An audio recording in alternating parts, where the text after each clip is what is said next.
Hola, buenos días. Mi nombre es Mauricio Chotocruz, soy el gerente de Conexis y para nosotros, como siempre, es un gusto contar con la presencia de todos ustedes el día de hoy y en especial de nuestros distinguidos suscriptores aquí en Costa Rica.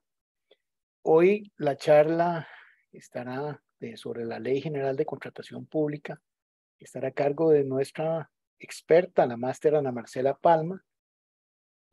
La mayoría, me imagino, de ustedes ya la conoce. Ella es instructora y asesora en contrataciones públicas, cuenta con una maestría en España en este tema y amplia experiencia asesorando tanto instituciones públicas como clientes privados, como lo son los clientes de Conexis.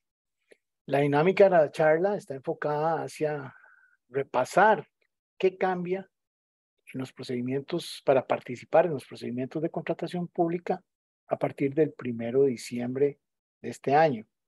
Tenemos una duración estimada de 1 hora y como siempre sus preguntas serán bienvenidas en el botoncito de Q y A. Hoy tenemos bastantes asistentes, entonces habrá que Ana Marcela irá seleccionando preguntas eh, de mayor interés. Para los que no conocen de Conexis, nosotros, como bien saben, nos enfocamos en hacer una diferencia. Por ejemplo, en Costa Rica nos dicen, no, es que todo esto en SICOP. Ok, ¿cómo compito yo con los otros 35,000 proveedores con los que me tengo que enfrentar, digamos, periódicamente? Tenemos tres servicios, ¿verdad? Leads para identificación de oportunidades, Analytics para estudios de precios, compradores y el mercado en general, y ahora estamos en temas de entrenamiento. Como referencia, tenemos más de 1,000 suscriptores en Costa Rica, Panamá, y ahora además estamos ya trabajando en la República Dominicana desde el mes de agosto. Quería mostrarles brevemente eh, un ejemplo de Conexis, eh, que son los reportes inteligentes, que es uno de los servicios más nuevos que tenemos y de los más utilizados por nuestros clientes en este momento. Y estamos modificándolo, innovándolo cada mes. O sea, es tan sencillo como para ver qué hay para mi negocio. Nada más doy clic y ahí tengo con mis palabras clave, con mis códigos, tengo todo lo nuevo que está siendo publicado en cada minuto, ¿verdad? Y con eso aseguro que ninguna oportunidad para mi negocio se me va a pasar. Y tenemos una sección nueva para nuestros suscriptores que se llama solicitudes de contratación. Las solicitudes de contratación son procesos de compra en una etapa previa donde se está haciendo, donde se está publicando para consultas y demás, nuevos procesos que van a ser publicados próximamente, ¿verdad? Entonces hay algunos de esos procesos que pueden ser de interés para mí, como para irme preparando con anticipación y tener ventaja. Entonces, por ejemplo, aquí vemos cómo Conexis me muestra con solo un clic qué viene, ¿verdad? Y de eso qué puede ser de interés para mí y qué contiene mis productos y servicios, ¿verdad? Esa es otra ventaja. Otra ventaja de los reportes inteligentes es este resumen mensual que yo puedo, digamos, variar las fechas. Por ejemplo, aquí quiero analizar esta empresa radiográfica desde el 1 de agosto a hoy. Entonces, con solo un clic, ahí me dice, déjeme ver el 1 de agosto a hoy. Bueno, ahí viene. Con solo un clic, ahí me dice eh, en qué he sido. No, vamos a ponerlo un poquito más para que sean más interesantes los datos. Con solo un clic, puedo ver cuánto se ha adjudicado, ¿verdad? En qué cantidad de procesos y con qué compradores. Esto es para llevarle el pulso a mi negocio, ¿verdad? ¿Cómo me estoy desempeñando y dónde estoy bien y dónde puedo mejorar? Por ejemplo, aquí me dice que mis dos últimas participaciones quedé en posición 1 de precio promedio y con calificación 100. O sea, estoy súper bien, ¿verdad? Muy probable que sea adjudicado prontamente por esos dos últimas ofertas que presenté. Sin embargo, cuando reviso las ofertas anteriores presentadas o, digamos, adjudicadas durante ese periodo, me dice que hay en el 29% no cumplí con los requisitos de admisibilidad y quedé posición de precio promedio de número 2. Entonces ahí hay dos temas que puedo trabajar para mejorar mis resultados en lo que sigue. En este último cuadro, que esto es en línea, o sea, la idea es que yo voy midiendo mi mes o puedo estudiar un periodo. Me dice que no participé en 11, que es el 40% prácticamente de todas las líneas que se sacaron de mis productos a concurso, pero el impacto que tuve no fue tan fuerte porque gané el 93% del presupuesto total y solo perdí, digamos, o no participé en el 2 y perdí el 5%. Entonces, digamos que aquí el balance es bastante positivo. Pero si ustedes tienen esta información en un clic, ¿verdad? Entonces pueden gestionar mejor su negocio y afinar, ¿verdad? Eh, eh, los aspectos que les están haciendo no ganar tanto como deberían de ganar. Bueno, toda esta información que tenemos aquí está disponible ya para la República Dominicana y hoy tenemos así, quisimos aprovechar esta charla para darle una bienvenida a nuestra experta local en la República Dominicana que los quiere saludar, la señorita Ivonne Jacobo. Bienvenida, Ivonne. Gracias, don Mauricio. ¿Cómo están, estimados? Buenos días. Mi nombre es Ivonne Jacobo, desde Dominicana, instructora de contrataciones públicas en materia de compras y asesora en las empresas acá en mi país. Estamos a sus órdenes. Muchas gracias, Ivonne. Y digamos, nuestros clientes allá en Santo Domingo, la próxima semana hay un equipo de Conexis allá y entonces van a estar trabajando con Ivonne en cursos de capacitación ya de nuestros primeros suscriptores. Bueno, Claro que bienvenida. Gracias, Ivonne. gracias. Bienvenida, Ana Marcela. Empezamos ya con el tema de la charla. Hola, don Mauricio, muy buenos días. Muchas gracias por la invitación nuevamente. Un mes más acompañando a nuestros clientes e invitados y acompañándolo a usted, como siempre, un gusto. Muchas gracias. ¿Qué le parece, Ana Marcela, si empezamos con el sondeo inicial Por que favor. a todas luces lo diseñó usted, ¿verdad?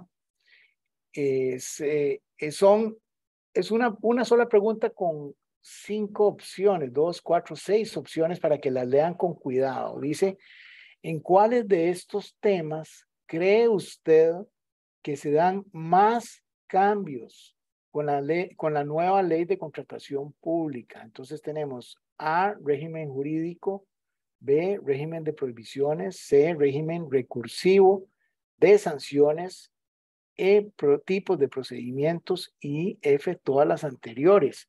Entonces, si nos pueden ayudar con sus opiniones, ¿verdad? Esta va a ser un insumo muy interesante para la charla de Ana Marcela. Y no, se ve que los participantes están bien informados porque ahí vamos viendo los resultados y bueno, la gran mayoría dice, ahí está casi en empate técnico casi, la opción E de tipos de procedimientos y la opción F todas las anteriores. Bueno, al final quedó empatado. Les voy a compartir, si quieren, Sí. Ana Marcela, Por favor, don Mauricio. les comparto los resultados para que vean Y cómo la quedó. percepción es bastante acertada. En realidad es en todos estos temas, como vamos a mencionar hoy, en términos generales. Esta es una charla de 1 hora como máximo, donde no podemos obviamente entrar en el detalle de cada tema, pero sí vamos a mencionar los principales cambios que se dan efectivamente en todos estos temas: régimen jurídico, régimen de prohibiciones, régimen recursivo, sanciones y tipos de procedimientos. Entonces, si gusta, Mauricio, Ok, comenzamos con la adelante. charla.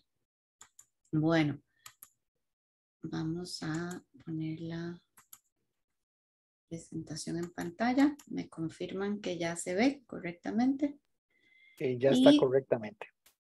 Gracias, don Mauricio. Hemos titulado esta charla la nueva ley de contratación, nueva ley general de contratación pública para proveedores, para quienes están interesados en participar como oferentes, pero también como subcontratistas, ¿verdad? ¿Cuál es la situación actual? Que por ahí veo que ya hay preguntas. Bueno, hoy día, a 7 de septiembre del 2022, tenemos en vigencia y en aplicación la Ley de Contratación Administrativa número 7494 junto a su reglamento.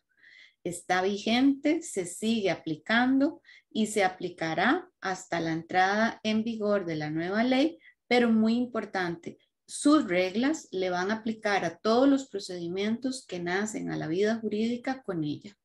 La licitación que hoy se está tramitando, que genera una contratación, ese contrato seguirá con las reglas con las que nació a la vida jurídica, ¿verdad?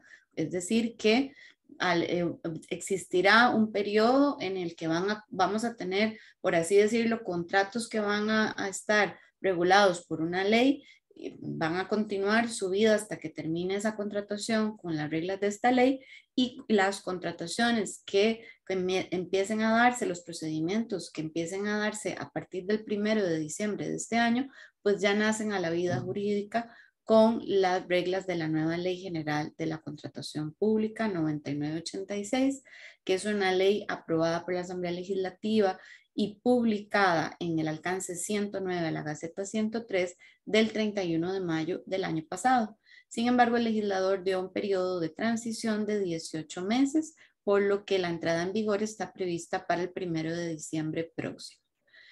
Tenemos la ley ya publicada, ya la estamos estudiando, ya se está capacitando tanto la administración pública como los interesados desde el sector privado. Sin embargo, a este día no tenemos todavía el reglamento que debe emitir por decreto el Poder Ejecutivo.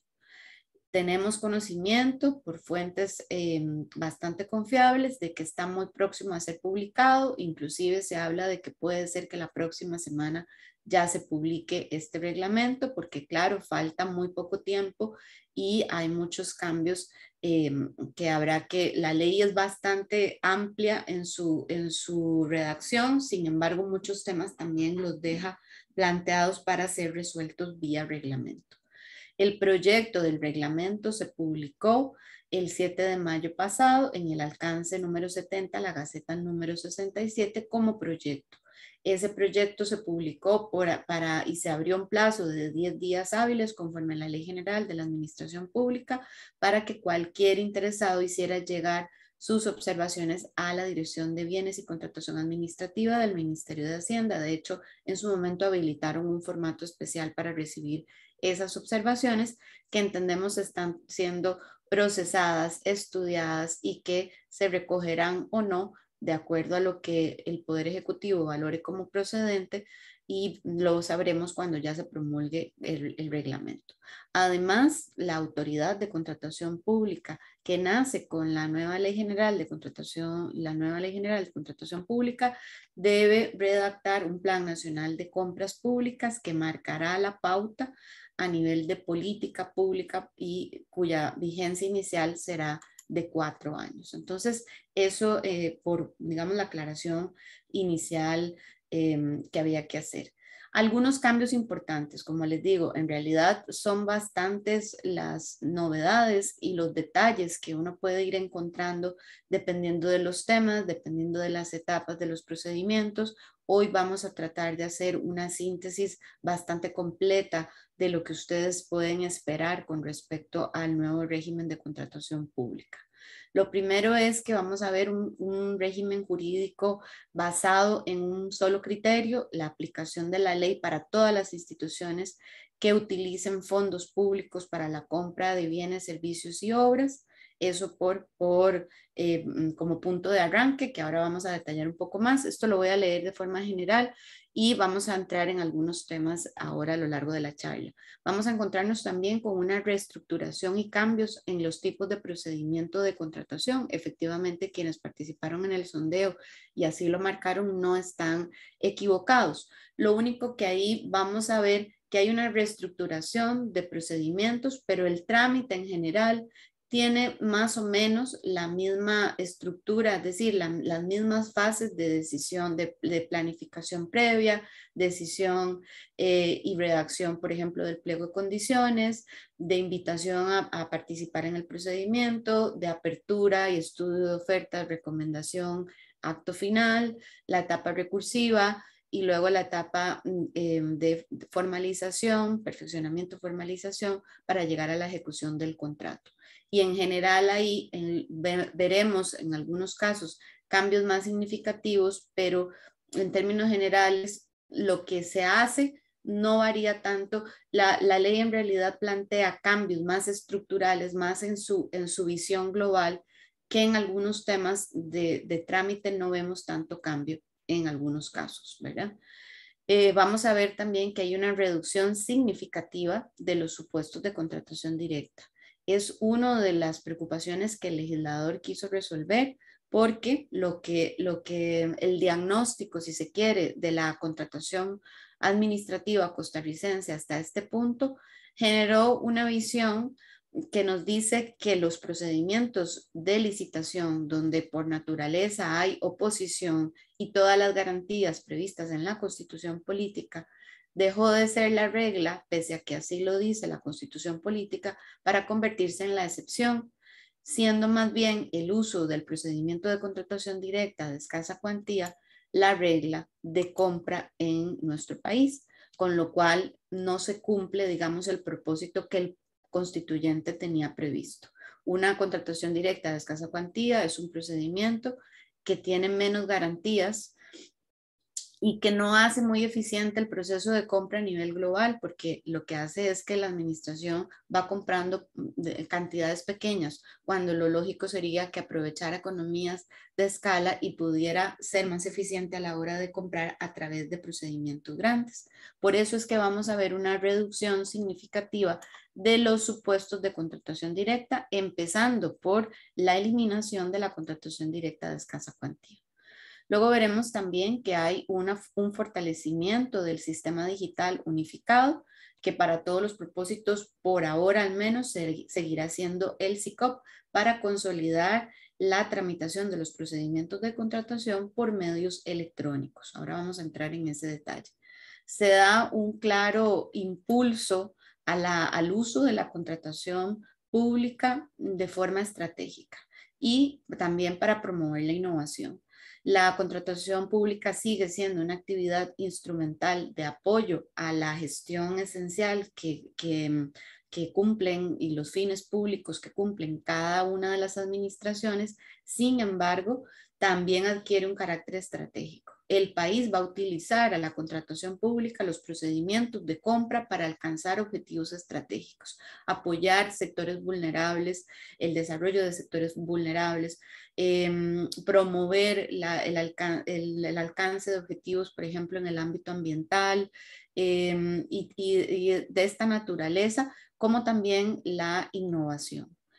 Vamos a ver, para que esto es algo bastante ventajoso para quienes están en el sector privado, una simplificación de las reglas del régimen recursivo, lo que nos da mayor seguridad jurídica, lo que nos permite entender de mejor forma cómo se presenta un recurso, ante quién se presenta, el plazo en el que se debe presentar. Vamos a ver una simplificación y eso es bastante favorable. Vamos a ver también que hay un nuevo régimen de prohibiciones y en eso a quienes están en el sector privado les debe generar mucha inquietud, porque es indispensable que revisen cuál es el alcance del nuevo régimen de prohibiciones para verificar si hay algún impedimento que los alcance a cada uno de ustedes en su empresa o a título personal que le pueda ser trasladado a la empresa y que genere un impedimento para participar en determinados procedimientos de contratación.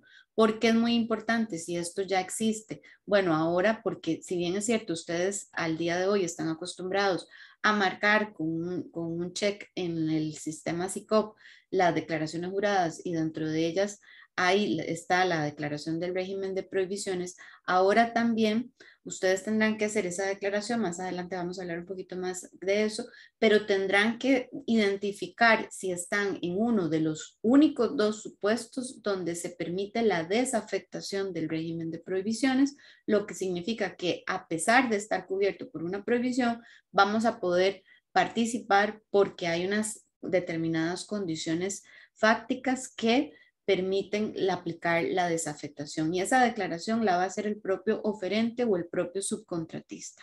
Ya no se acude a la Contraloría General de la República para que sea el órgano contralor el que nos dé un levantamiento de la prohibición para participar en procedimientos, sino que será el propio oferente el que debe determinar si tiene las condiciones de desafectación y así lo debe dejar advertido en la declaración que rinda. Vamos a ver también cambios en el régimen sancionatorio. Vamos a ver requisitos nuevos en cuanto a participación o algunos cambios en los requisitos de participación como oferente o como subcontratista.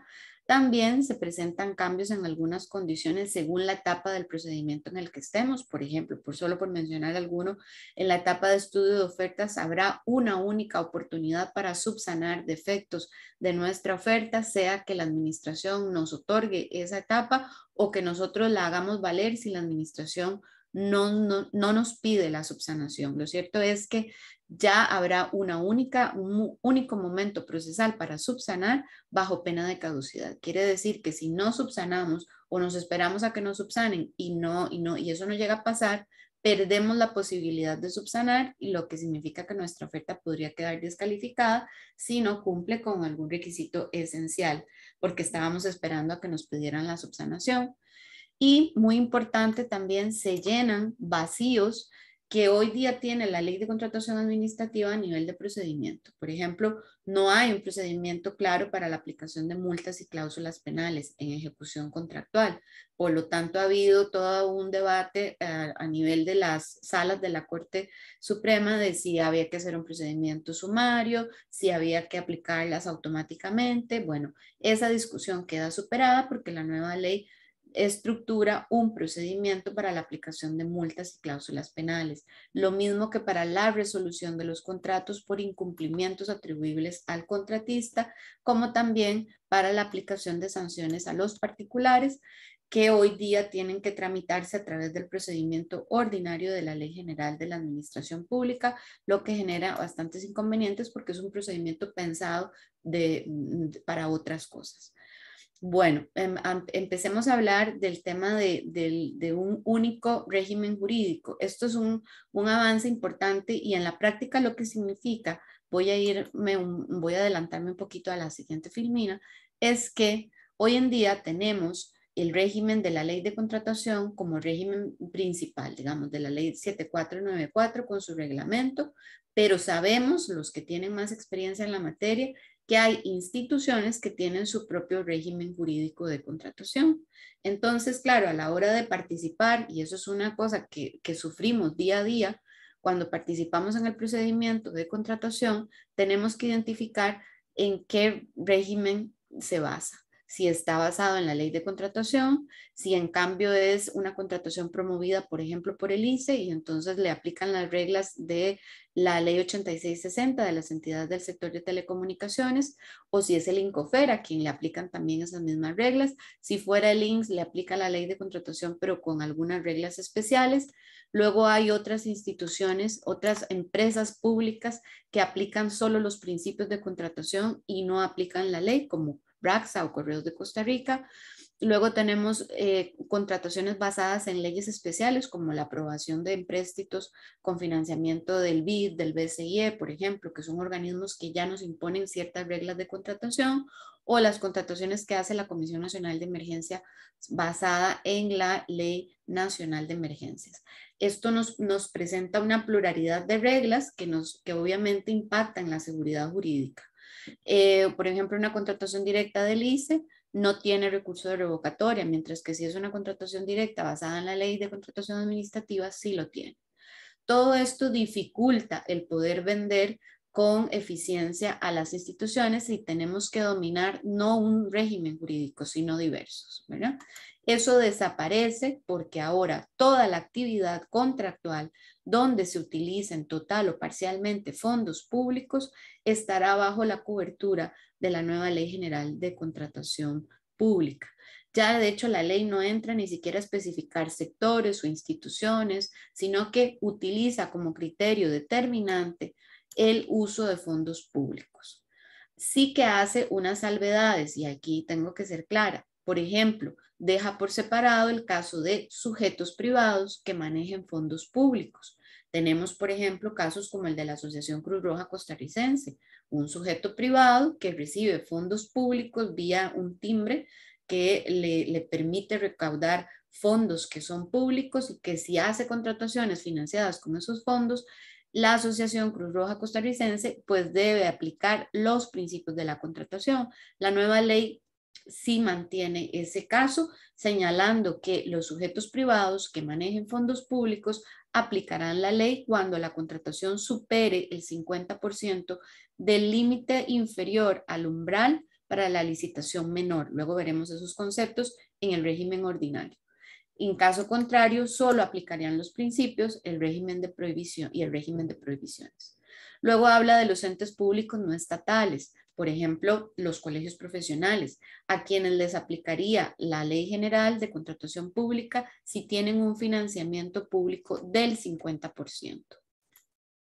Lo mismo pasa con las empresas públicas que aplicarán la ley si su capital social pertenece en su mayoría al sector público. Entonces, Correos de Costa Rica, su capital social pertenece en su mayoría al sector público, ya entra dentro del ámbito de cobertura de la ley, ya deja de aplicar los principios y su normativa propia como hasta ahora lo venía haciendo. Entonces, sí vemos una simplificación y una unificación del régimen jurídico. Ahora, muchos de ustedes se podrán estar preguntando qué pasa con el INS, con el ICE, con la JASEC, con la SPH, que son entidades del sector de telecomunicaciones que hasta ahora tenían un régimen especial de contratación. Ellas quedan también cubiertas todas por la nueva Ley General de Contratación Pública y para ellas se crea un procedimiento especial de adquisición muy puntual para los aspectos relacionados con la actividad que ejercen en competencia. Recordemos que se les creó en su momento un régimen de contratación especial por la aprobación del Tratado de Libre Comercio con los Estados Unidos, que abrió el sector de telecomunicaciones y abrió el mercado de seguros. Entonces, claro, ahí lo que se trató fue de darles herramientas para que pudieran ser más competitivos, ya que entraban a vender servicios en competencia con operadores privados. Para ellos ahora ya no existe un régimen diferenciado, sino que lo único que pueden hacer es optar por un procedimiento especial de adquisición que hoy, por razones de tiempo, no podremos entrar a detallar, pero que básicamente cumple una serie de formalidades y que les adelanto no es tan atractivo, si se quiere, no es tan diferente, porque de fondo hay todo un tema también que hay que aclarar y es que el legislador lo que está prácticamente es impulsando a todas las instituciones a utilizar los procedimientos de licitación, a dejar de utilizar las excepciones, a dejar de utilizar los atajos. Entonces el legislador está planteando, vamos a crear procedimientos ordinarios de licitación un poco más expeditos, vamos a ver si eso funciona en la práctica. Todos van a funcionar más o menos de la misma manera, con una serie de plazos proporcionales al tipo de procedimiento, pero que sean más atractivos que los procedimientos especiales o de excepción. Entonces, al final habrá que ver si realmente para estas instituciones va a ser atractivo utilizar ese procedimiento especial de adquisición que tiene que ver con la actividad que tienen en competencia. Por ejemplo, para el ICE y sus empresas, las adquisiciones que tengan que ver con la instalación de redes de telecomunicaciones, por ejemplo, o para el INS, para los seguros o reaseguros. Entonces son cosas además muy focalizadas. Como vimos, permanece algún caso de aplicación de solo principios específicamente para sujetos privados o si se diera el caso de alguna empresa pública o un ente público no estatal que no alcanzara ese 50% que pide la ley para la aplicación de sus normas.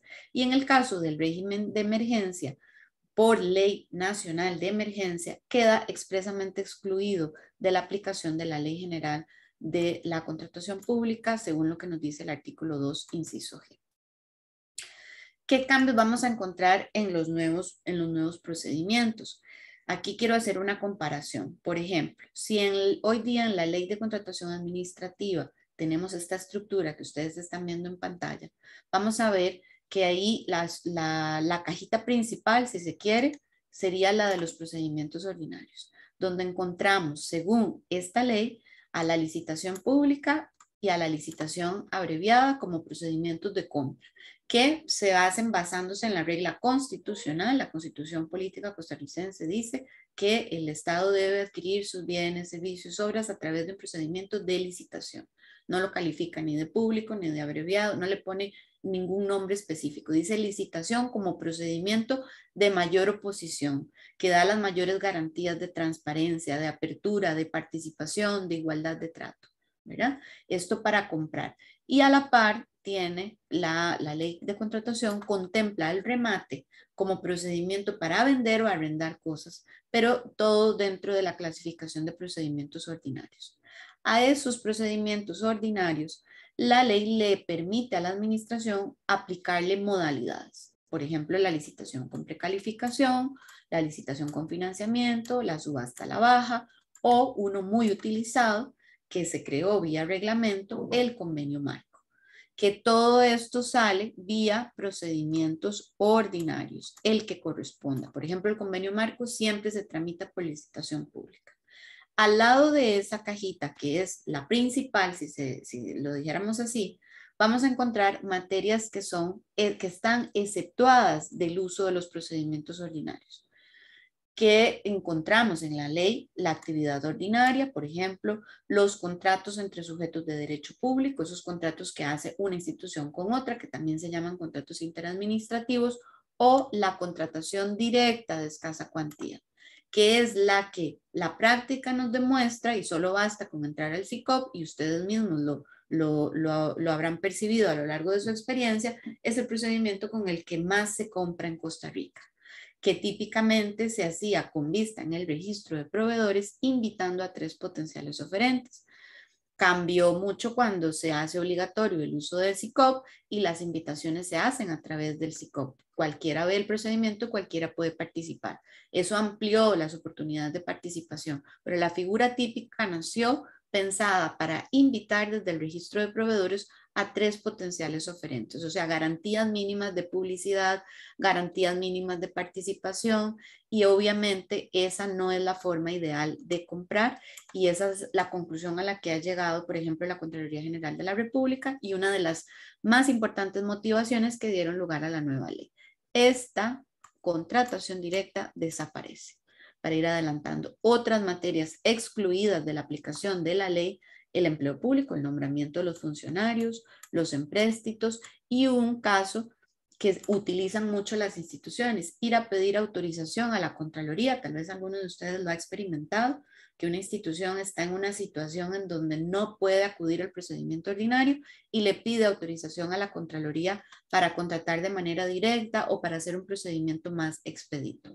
Esta opción que hoy día tiene recogida la Ley de Contratación Administrativa de ir a pedir autorización a la Contraloría desaparece también, como para ir viendo cambios importantes en la nueva estructura de procedimientos. Y justamente ahí la tienen en pantalla: la nueva conformación de los procedimientos. En primer lugar, los procedimientos ordinarios cambian, dejan de ser 2 licitaciones para ser 3.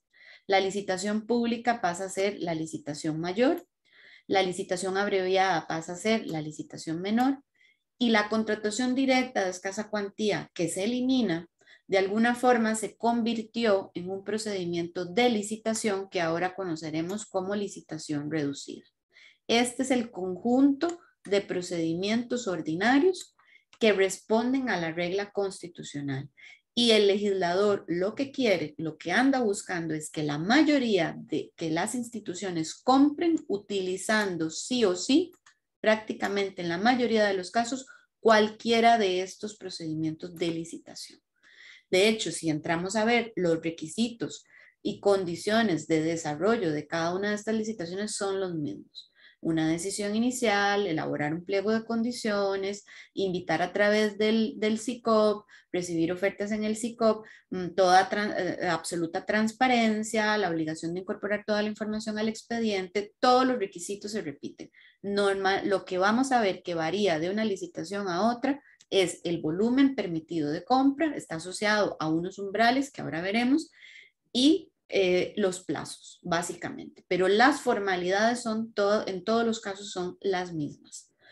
A estas licitaciones se le podrá aplicar modalidades de contratación como la licitación con precalificación, la licitación con financiamiento o una nueva modalidad que nace, que es la licitación por etapas. Para aquellos casos en donde se den situaciones de seguridad descalificadas, donde la administración no pueda revelar toda la información a riesgo de desnaturalizar la contratación misma, y por lo tanto debe hacerla por etapas. Y se mantiene también el convenio marco como una modalidad de contratación. Al lado de la casilla de los procedimientos ordinarios nace la cajita, vamos a decir, de los procedimientos extraordinarios. Y ahí el legislador ubica al remate, que en la ley de contratación está como un procedimiento ordinario, pues ahora lo vamos a tener aquí como un procedimiento extraordinario, al que además se le une la subasta inversa electrónica. Son procedimientos para casos concretos, el remate para vender o arrendar bienes que ya la administración no quiere, y la subasta inversa electrónica está pensado para comprar bienes en genérico, bienes estandarizados, ¿verdad? Entonces, en esas condiciones, y si se cumplen los supuestos de hecho que la norma dice, la administración puede acudir a cualquiera de estos dos procedimientos si se dan las condiciones que la norma recoge. Ahora, se crea una nueva categoría también, que es la de los procedimientos especiales. Y ahí vamos a encontrar tres tipos de procedimientos especiales. Uno, muy conocido ya, tal vez alguno de ustedes ha participado en una de estas contrataciones, que hoy en día ha estado más vinculada a materia de excepción, como contratación directa, aunque realmente no es tan así. No ha estado como un proceso sin clasificar, yo diría que ha estado más cerca, como les digo, de las excepciones de contratación directa que de los procedimientos ordinarios, pero ahora queda clasificado como un procedimiento especial y es para situaciones, como bien lo dice el nombre, de atención urgente. Hay una necesidad de atención urgente de algo a efecto de evitar daños irreparables en las cosas o una afectación irreparable a las personas, y donde la administración tiene que intervenir contratando de alguna manera expedita para evitar lesiones permanentes al interés público. Un cambio significativo que se da con este procedimiento es que hoy en día con la ley de contratación administrativa 7494 hay que pedir autorización a la Contraloría General de la República antes de hacer la contratación por urgencia. Todo lo que las compras que han tenido que hacerse para atender la pandemia COVID-19, el decreto que declaró la emergencia nacional, estipuló que el procedimiento que había que utilizar para comprar mascarillas, para todo lo que se tuviera que comprar, se tenía que hacer a través del procedimiento de urgencia. Es decir, que todas esas contrataciones, a pesar de la necesidad tan apremiante, tenían que pasar por una autorización previa de Contraloría.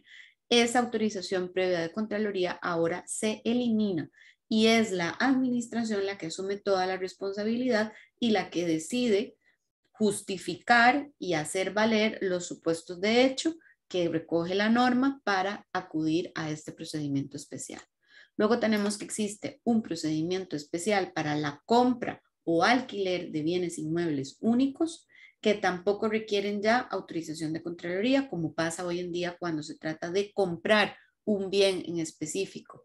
Ahora la administración justificará el por qué ese inmueble es el apropiado para poner una agencia del banco o para abrir un juzgado del Poder Judicial, y o para comprar un determinado inmueble, y bajo las condiciones que ahí se dan, el jerarca justificará, se ordenará hacer el avalúo correspondiente y se procederá a arrendar o a comprar el inmueble a través de este procedimiento. Y luego tenemos el procedimiento especial para las entidades que están en competencia. El INS, el ICE, la JASEC, la SPH tienen un procedimiento específico para lo que esté asociado a su giro de competencia. Para las demás actividades no. Para lo que tenga el ICE que comprar para el sector energía, eso sale por los procedimientos normales. Y ya les digo, en el fondo no es un procedimiento tan distinto de una licitación menor, con lo cual el legislador en el fondo lo que les está diciendo es realmente piensen si vale la pena hacer un procedimiento diferente, que ahí lo pueden hacer porque está habilitado, pero que no es muy distinto a la licitación menor. Y ese procedimiento se hace extensivo a otras entidades que estén en competencia, por ejemplo, las operadoras de pensiones, por citar un ejemplo, y puede servir para contratar servicios en algunos casos, como también para compra de tecnología. Del otro lado, ¿qué tenemos? Tenemos materias que están en el artículo 2 excluidas, que son materia que el legislador dice, esto no es contratación pública, por lo tanto, no tiene que pasar por ninguno de estos procedimientos, y ahí tenemos a la actividad ordinaria, tenemos el empleo y tenemos otras materias más descritas en el artículo 2. Y luego tenemos las excepciones que tradicionalmente son las materias que conocemos como contrataciones directas, donde también vamos a ver algunos cambios. Ahí encontramos las contrataciones entre sujetos de derecho público o contrataciones interadministrativas o la contratación por oferente único, por citar algunos ejemplos. Muy importante para tener claridad sobre cómo cambia el desarrollo de los procedimientos es que hoy en día las instituciones en el régimen de la ley de contratación se basan en los límites económicos de la contratación administrativa para poder determinar si tienen que hacer una licitación pública o una licitación abreviada o una contratación directa de escasa cuantía, que es la que vimos que es la que más se utiliza abusivamente, ¿verdad? Las instituciones hoy en día están clasificadas por su presupuesto para la compra de bienes y servicios en estratos que van de la A a la J, estando las más poderosas ubicadas en el inciso, en el estrato A. Ahí encontramos a la Caja, al Banco de Costa Rica, al Banco Nacional, las que tienen mayor poder de compra, y cada una de ellas, cuando hace la estimación del objeto de la contratación, sabiendo el estrato en el que está, que la misma resolución de límites lo dice, sabe cuál es el procedimiento en función de la estimación del objeto a contratar que tiene que seguir obligatoriamente: licitación pública, abreviado, contratación directa de escasa cuantía, con una tabla que diferencia los contratos de obra pública de aquellos que se refieren a cualquier otro tipo de contrataciones. Este es el sistema que hoy tiene la ley de contratación administrativa. Ese sistema desaparece. Es sustituido por umbrales económicos que están definidos en el artículo 36 de la nueva ley, y la clasificación ahora es diferente. Las instituciones ya no van a estar clasificadas en estratos de la A a la J. Van a estar clasificadas en dos grupos. Un grupo denominado el régimen ordinario, como pueden ver aquí, y otro grupo denominado régimen diferenciado. Va a haber dos tipos de umbrales, en eso sí se parece a los límites: contrataciones de bienes y servicios, y otros umbrales para las contrataciones de obra pública, también diferenciando el grupo del régimen ordinario del régimen diferenciado.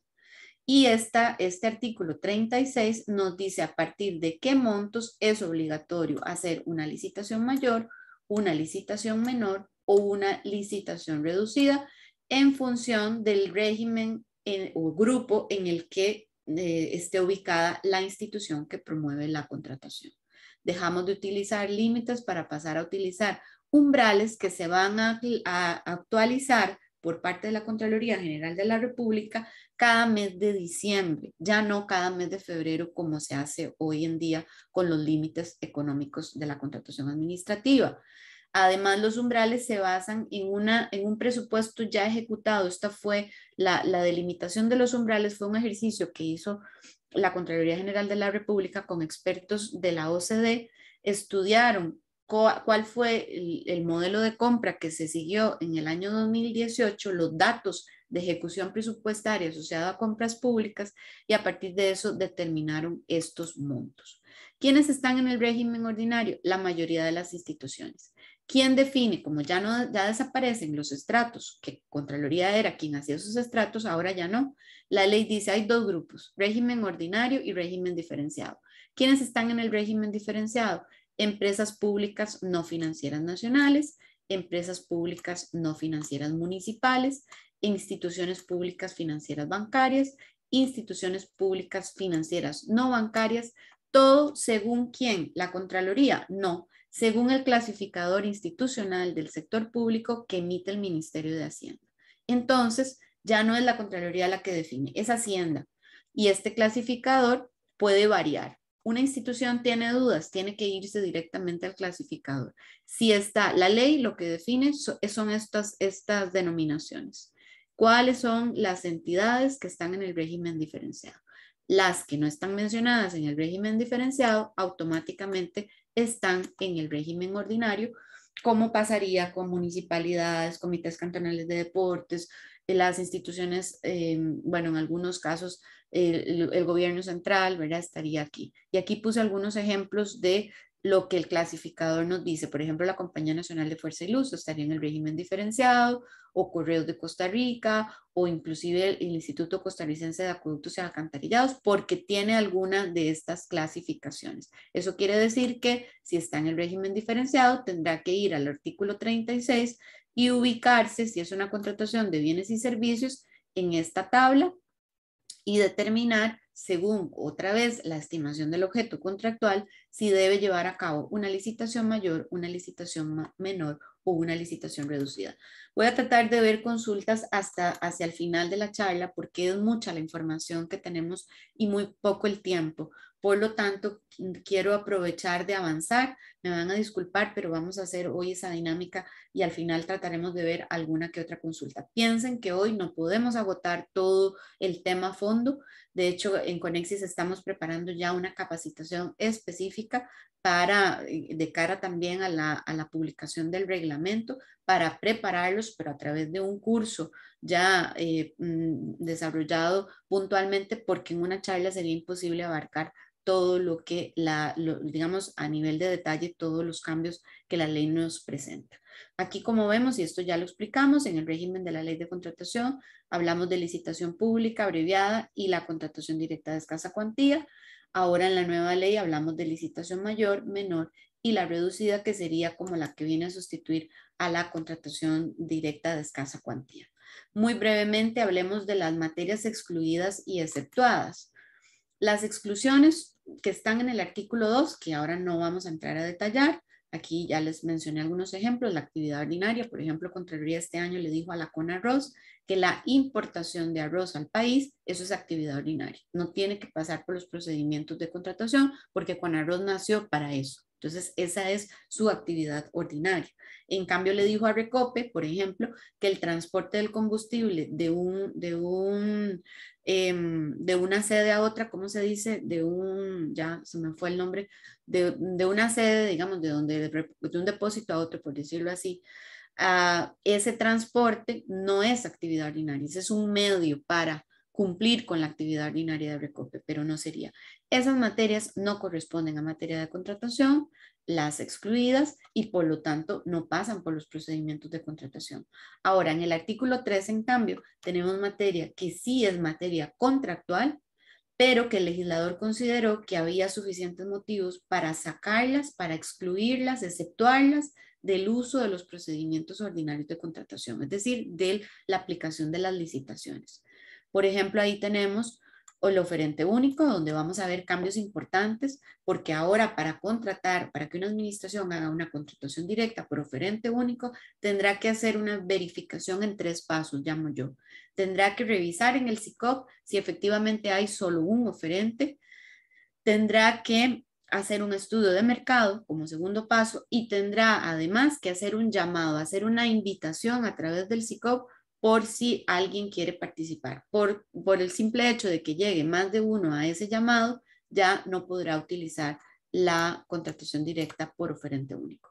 También hay cambios en los contratos interadministrativos o los contratos entre sujetos del derecho público, porque se les exige que como mínimo el sujeto público a contratar asuma directamente con sus propios recursos la ejecución de al menos el 70% del objeto de la contratación. Que no se use eso para atraer a terceros que vengan a hacer la contratación con la cara de un sujeto público que en realidad no está haciendo nada. Y también en el uso de la caja chica se aumenta significativamente el monto posible para comprar a través de la caja chica. Se lleva hasta el 10% del umbral de la licitación reducida. ¿Qué desaparece?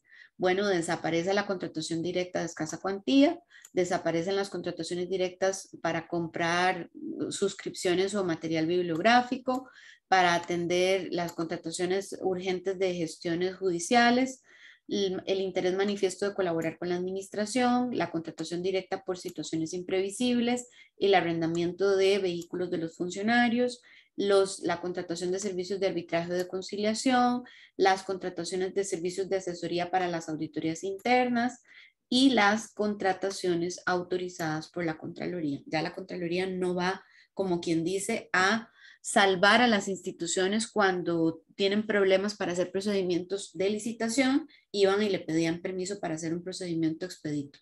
Ese comodín, como llamo yo, se desaparece, ¿verdad? Entonces vemos que hay cambios sustantivos en el régimen de contratación directa, como comúnmente le conocemos, que oficialmente es más bien el régimen de materias exceptuadas del uso de procedimientos ordinarios. ¿Qué es muy importante aquí tener en cuenta? Que existe un deber, este deber se mantiene, hoy en día está en la Ley de Contratación y se mantiene en la nueva Ley General de Contratación Pública, artículo 103. Es deber del oferente y del contratista verificar que el procedimiento que la administración ha llevado a cabo, sea ordinario, sea extraordinario, sea especial o sea una materia de excepción, esté correctamente aplicado. Si, por ejemplo, una administración los llama a ustedes a hacer una excepción a contratar por oferente único cuando no es oferente único, en ese caso hay una contratación irregular y ambas partes tienen responsabilidad. El oferente no puede alegar desconocimiento de la ley. Es su obligación verificar que la institución esté haciendo el procedimiento que corresponde y si no fue así, caen en contratación irregular, el funcionario se expone a responsabilidad administrativa que puede implicar hasta su despido y en el caso del contratista pierde la utilidad. Se le puede pagar solo una indemnización que le va a descontar la utilidad prevista o el 10% del monto del contrato. Este deber de verificación entonces se mantiene.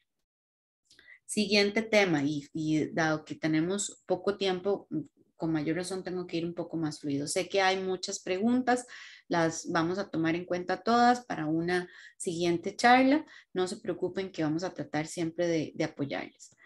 La contratación pública electrónica se fortalece, se mantiene el uso obligatorio del sistema para toda la actividad de contratación bajo pena de nulidad absoluta si se hace la contratación fuera. Quiere decir que este tipo de actividad que hubo, por ejemplo, el Poder Judicial a través de su propia plataforma o la caja, eso ya no será posible. Si un procedimiento se hace fuera del SICOP, tendría, digamos, la consecuencia de una nulidad absoluta siempre que no haya pedido la administración que promueve la contratación una autorización o que esté dentro de alguna de las pocas excepciones que la ley permite. Por ejemplo, en la contratación especial por urgencia, la norma dice que si es demasiado urgente, la contratación se puede hacer fuera del SICOP y luego subir los resultados al sistema, digamos. Y también hay casos de fuerza mayor o caso fortuito donde las instituciones podrían pedir autorización a la Dirección de Contratación Pública para hacer el procedimiento fuera del SICOP, pero esa no sería la regla. Muy importante, la ley habla de el sistema digital unificado, no habla del SICOP. Sin embargo, la Dirección de Bienes y Contratación Administrativa el pasado 28 de julio emitió un comunicado donde nos aclara que se mantiene el SICOP como la plataforma electrónica que será oficial para la tramitación de los procedimientos de contratación. Veremos cambios, qué tantos cambios y en qué momento, eso yo no se los puedo asegurar. Lo que sí la ley nos dice es, por ejemplo, que el sistema tiene que operar con datos abiertos. Esta cosa de que nos suben documentos, tanto el pliego, el cartel, lo suben las especificaciones técnicas, o yo presento un recurso y subo el recurso como un anexo en Word o en un PDF para que lleve la firma digital, eso no debería seguir siendo la regla. La regla será el uso de datos abiertos, es decir, que tenemos que digitar todo en los formatos habilitados por el sistema directamente. Sin embargo, necesitamos ver los cambios para poder entrar más a fondo en ese tema. La información debe ser accesible para todo tipo de usuarios, incluyendo el ciudadano común y corriente. Se supone que tiene el sistema va a tener un banco de precios actualizados, que va a ser la primera fuente de información con la cual las instituciones harán su estudio de razonabilidad de precio. También en el SICOP existirá, como hoy en día existe, pero entendemos que va a ser un poco más robusto, un registro electrónico oficial donde debe inscribirse cualquiera y de forma previa que quiera participar como proveedor directamente, si usted quiere ser oferente individual, oferente consorciado, o si usted quiere ser subcontratista. Muy importante, ese es un cambio muy, muy importante. Si cualquiera que quiera participar como subcontratista tendrá que estar previamente registrado en el registro electrónico que llevará el SICOP y se mantiene el uso obligatorio de la firma digital. Este registro electrónico está contemplado de proveedores y subcontratistas en el artículo 18. Será necesario inscribirnos, será una inscripción por una vez en la que vamos a vamos a incorporar la información esencial de nuestra empresa, de nuestras condiciones.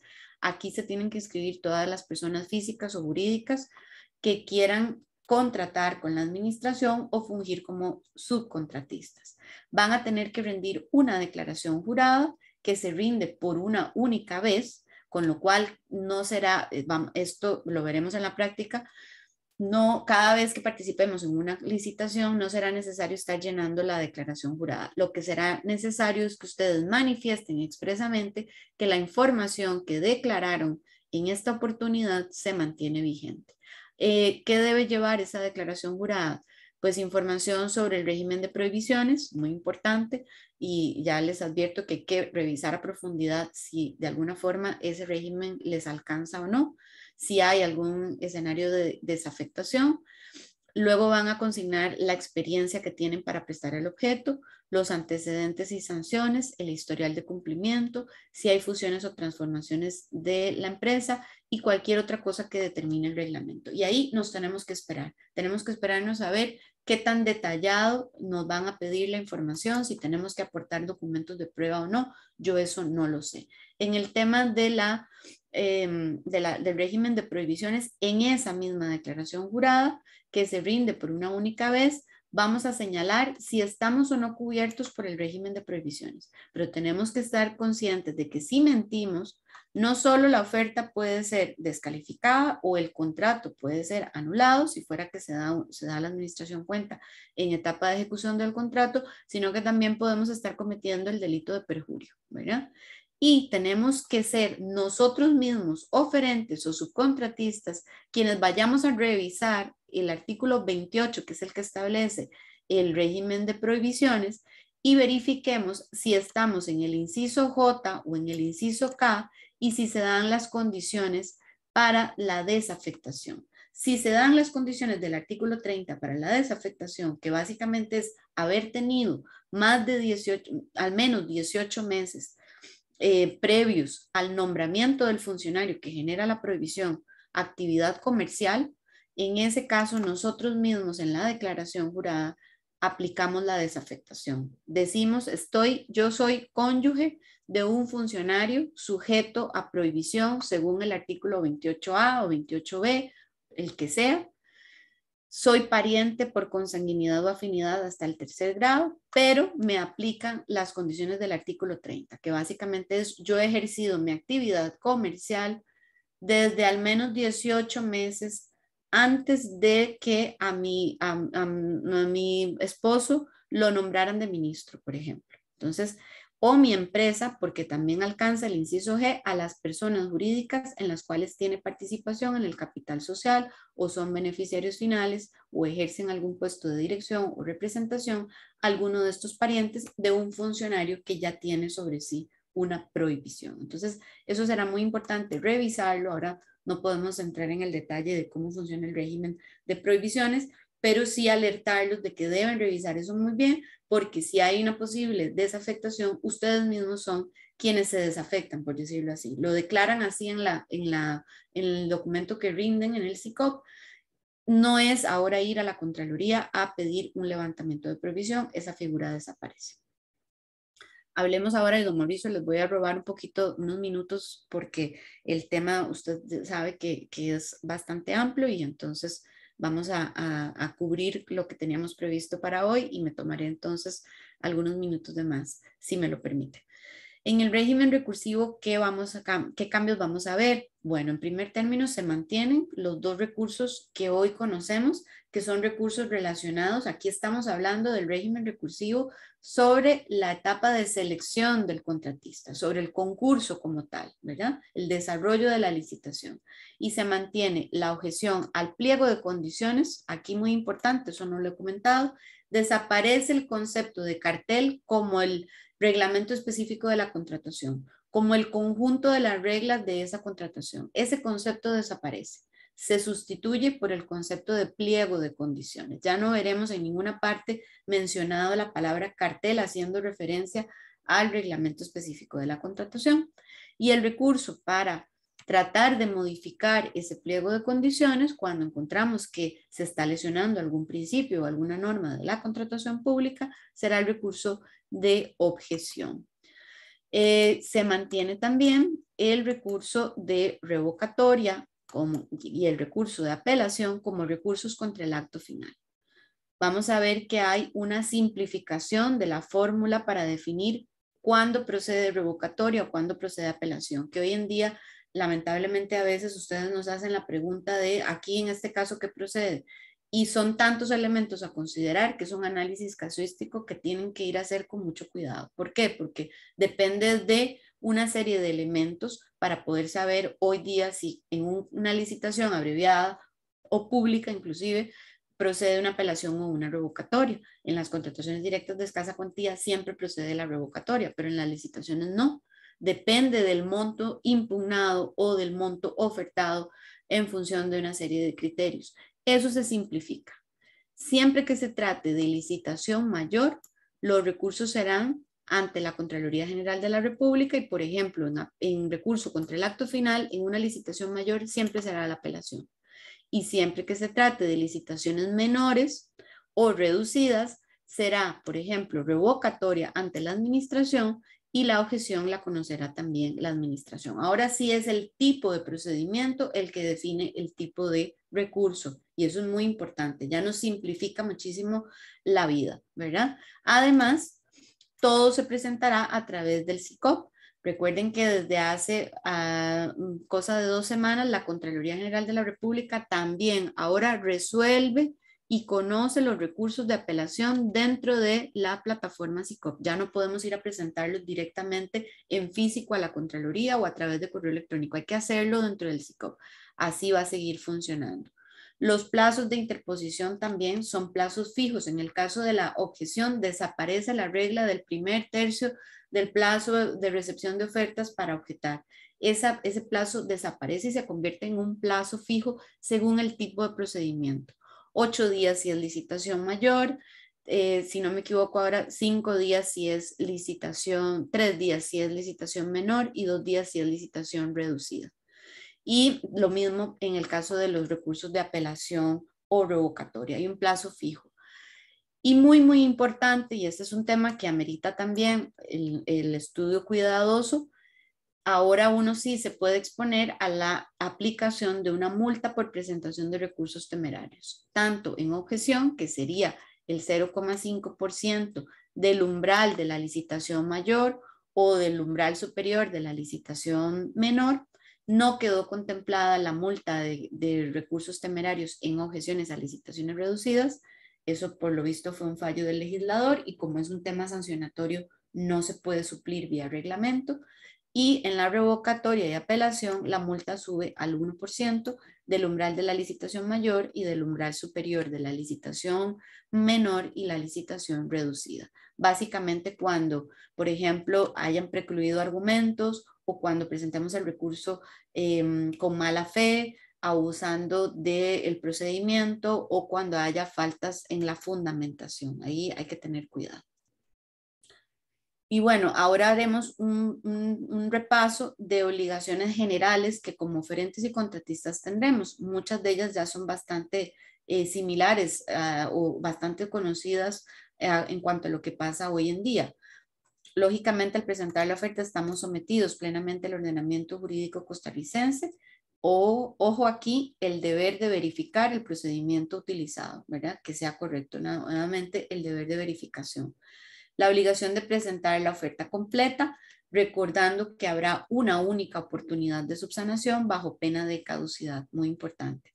Ser diligentes en atender cualquier requerimiento y proactivos a la hora de ejecutar el contrato, cumplir con todo lo que ofertemos y con lo que prometamos más allá de la oferta. Si luego hacemos llegar un descuento después de la apertura, que es un descuento que no nos podrán tomar en cuenta para mejorar el precio, porque estará fuera de un mecanismo de mejora de precios, por ejemplo, pero yo gano con mi precio original, luego la administración me hará cumplir lo que prometí en cuanto al descuento.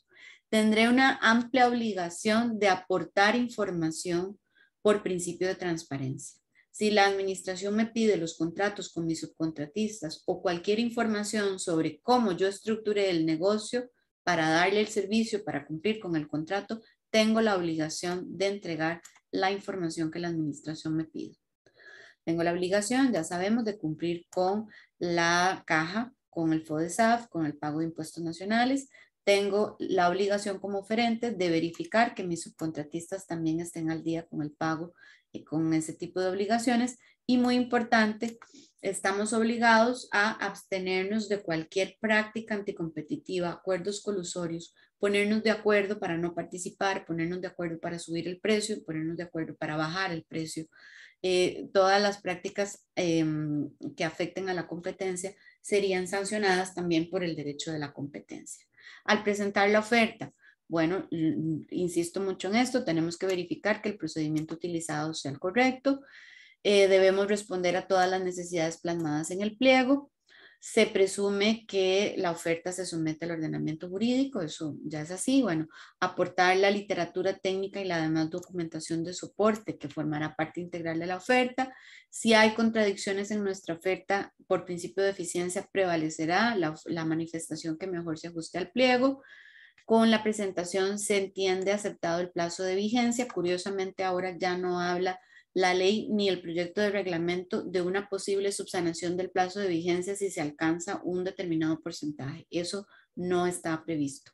Está permitida la presentación de ofertas base y alternativas, la posibilidad de presentar ofertas en conjunto cuando el pliego lo permita y en el caso de las alternativas también, la administración tendrá que permitirlo directamente en el pliego de condiciones, la posibilidad de presentar, bueno, aquí está repetido, las ofertas base y alternativas. El proveedor que no cuente con un certificado de firma digital, pues la Dirección de Contratación Pública le debe proveer un mecanismo, pero en principio el uso de la firma digital se mantiene como obligatorio. Desaparece, muy importante, la obligación de rendir garantía de participación. Ya las administraciones no podrán pedirla ni facultativamente. En temas del precio, se mantiene la regla de que el precio debe ser cierto y definitivo, se mantiene lógicamente nuestro derecho a la revisión o reajuste de precios según las fórmulas y las nuevas regulaciones que también se emitan al respecto. La posibilidad de mejoras en el precio según la administración lo permita en el propio pliego y quede regulado en el reglamento. Cuando los impuestos no se diferencian, pues quedan incluidos, es una regla que ya sabemos. La cotización se mantiene libre para hacerla en cualquier moneda, ¿verdad? Existe ahora una obligación de la administración genérica para todo tipo de procedimientos de hacer un estudio de razonabilidad de precios. El pago puede hacerse en colones o en la moneda ofertada, eso queda a decisión de la administración, y la posibilidad de ofrecer descuentos se mantiene siempre que no generen una ventaja indebida. y ya casi terminamos, pero no quería dejar de mencionar que vienen también cambios importantes en el tema del desglose del precio. Se mantiene como obligatorio presentar el desglose del precio en los contratos de servicios o de obra y en todos aquellos en los que la administración lo pida también. Los oferentes van a estar obligados a presentar la estructura del precio tanto en términos porcentuales como absolutos, y si hubiera discrepancias, pues va a prevalecer los valores absolutos. Sin embargo, como novedad, vemos que lo que se conoce como el presupuesto detallado, el desglose normalmente trae la estructura del precio, que la dividimos en los componentes de costos directos, costos indirectos, la utilidad, los imprevistos, por ejemplo, una estructura que nos tendrá que definir la administración en el propio pliego, pero el desglose también normalmente va acompañado del presupuesto detallado, que es justamente, como el nombre lo dice, el detalle de la composición del precio. Bueno, una novedad que yo no comprendo muy bien de cara a la obligación que hay de estudiar la razonabilidad de los precios es que solo el adjudicatario estará obligado a presentar el presupuesto detallado y después de la adjudicación, 8 días después de la firmeza de la adjudicación. Otra novedad importante para que no se asusten, por resolución motivada, dentro del pliego de condiciones, la administración les podrá limitar el porcentaje de utilidad que ustedes puedan cobrar. Tanto el mínimo, la administración podrá decir, no se acepta una utilidad menor al 2% o no se acepta una utilidad mayor al 10%, por decir algo. Eso la administración lo podrá limitar vía pliego de condiciones, obviamente a partir de un acto motivado. Y ya para cerrar, otras obligaciones de las que tenemos que tener noción, ¿verdad? Estar al tanto de eso, es que tendremos siempre la obligación de incluir el listado de subcontratistas y el detalle del objeto de la subcontratación, que no podrá ser mayor al 50% del monto del contrato. Tendremos que indicar expresamente la información que consideremos que es confidencial con los motivos, el sustento jurídico y los folios. No es simplemente llamar confidencial a lo que se nos ocurra y cerrar la información porque la administración va a abrir el acceso, ¿verdad? Es nuestra obligación justificar la solicitud de confidencialidad que deberá ser después estudiada por la administración. Tendremos que manifestar expresamente que la información de aquella declaración jurada que rendimos al inscribirnos en el SICOP se mantiene invariable. Una persona, esto es una novedad muy importante, una misma persona física o jurídica solo podrá figurar en un mismo concurso en una oferta, ya sea como oferente individual, como oferente en conjunto o consorciado o como subcontratista. No podemos tener varios sombreros en un mismo procedimiento, eso queda ahora expresamente prohibido en el artículo 49, aplica también para personas físicas o jurídicas que conformen un mismo grupo de interés económico y en algunos casos excepcionales, cuando la administración así lo determine porque ha hecho un estudio de mercado y ve que hay poca oferta, podría permitir que un mismo subcontratista participe con distintos oferentes, pero eso es algo eso es excepcional. La obligación de subsanar cuando la administración lo pida bajo la pena de caducidad, recordando que será una única oportunidad, y la obligación de rendir la garantía de cumplimiento en licitaciones mayores y en las menores de forma obligatoria, ya lo pide la ley para esos dos tipos de procedimiento, y en los demás cuando la administración lo pida. Y básicamente, don Mauricio, este era el repaso que quería hacer. Como vemos, nos hemos extendido un poquito, pero era mucha la información. Lamento mucho no haber podido entrar en el detalle de las consultas. Sí, no hay problema. Nosotros hemos recibido muchas consultas, gracias a Ana Marcela, ¿verdad? Es una charla súper extensa. Nosotros hemos recibido muchas consultas relativas a si vamos a publicar o compartir esta charla, el video. Entonces nosotros lo vamos a publicar aquí en licitegana.com en la sección de noticias y eventos a partir de la próxima semana, y se les va a notificar también por correo electrónico para que ustedes también le puedan dar clic y repasarla. Ahora, en próximos días vamos a estar comunicándoles de los talleres de preparación para la entrada en vigencia de esta nueva ley que estamos planeando junto con Ana Marcela para desarrollarse a fin de septiembre, octubre. Los que son de Panamá, clientes de Panamá o interés de Panamá, mañana tenemos un webinar a las, no, mañana no, el 21 tenemos un webinar sobre las últimas reformas a la norma de contratación pública. Y para los suscriptores, para los que no son suscriptores de nosotros, tenemos una excelente noticia. Les vamos a pasar el sondeo. Tenemos para los que estén presentes hoy, que no sean clientes de nosotros, tenemos un 25% de descuento en su suscripción si seleccionan este botón que está aquí. Se lo voy a mostrar. Deseo me contacten para el segundo. No soy suscriptor aún y deseo información sobre Conexis. Entonces, si usted le da clic ahí, puede tener un 25% de descuento. Recuerden que Conexis no es solo identificación de oportunidades, ¿verdad? De qué hay, ¿verdad? Sino que no solo simplifica eso, sino que me simplifica el seguimiento de las oportunidades.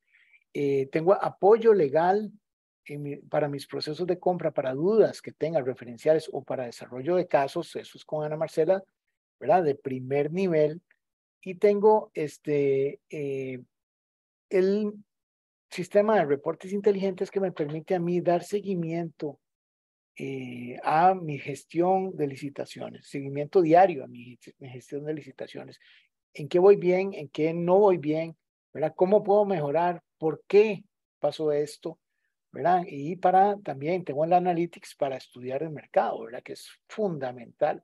Ver quiénes son los compradores de mis productos, quiénes son los proveedores de esos productos, en qué precios los están vendiendo, y permitirme diseñar estrategias de precios para competir mejor o estrategias de comerciales para ampliar mi cartera de ventas en general, ¿verdad? Sin una herramienta como Analytics, desarrollar esos estudios o afinar esas estrategias es muy difícil. Y sin una herramienta como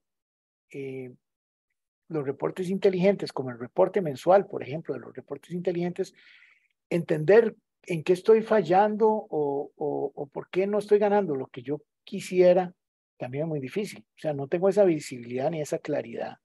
Y igual, en el tema de identificación de oportunidades, el no poder ver todas las oportunidades que hay para mi empresa en el momento en que suceden o anticipándome con las solicitudes de información o los planes de compra, me pone en desventaja. Bueno, la opción 1 es para, si son suscriptores y necesitan algún tipo de repaso o de asistencia técnica, clic.